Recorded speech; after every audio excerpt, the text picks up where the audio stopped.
ទឹកខ្វល់ឯអារឿងគេចូលចិត្តនិងមិនចូលចិត្តនេះអានឹងជារឿងធម្មតានៃមនុស្សលោកទេធ្វើអីមួយដែលយើងគិតថាត្រូវធ្វើវាជាបន្តទៀត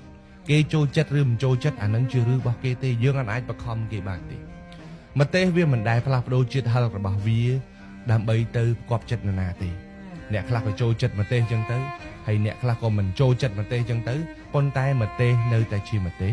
អ្នកចូលចិត្តនៅតែជាអ្នកចូលចិត្តអ្នកស្អប់នៅតែជាអ្នកស្អប់ម្ទេសមិនបានផ្លាស់ប្ដូររសជាតិហឹរដើម្បីនរណាម្នាក់ទេហើយម្ទេសនៅតែជារបស់មានតម្លៃសម្រាប់មនុស្សដែលចូលចិត្តម្ទេសដដែលជីវិតយើងក៏ដូចគ្នាដែរ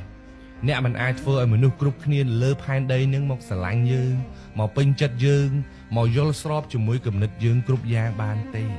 សម្រាប់អ្នកដែលមិនចូលចិត្តយើងត្រូវចាំថាទោះបីជាយើងធ្វើល្អប៉ុណ្ណាក៏ដោយ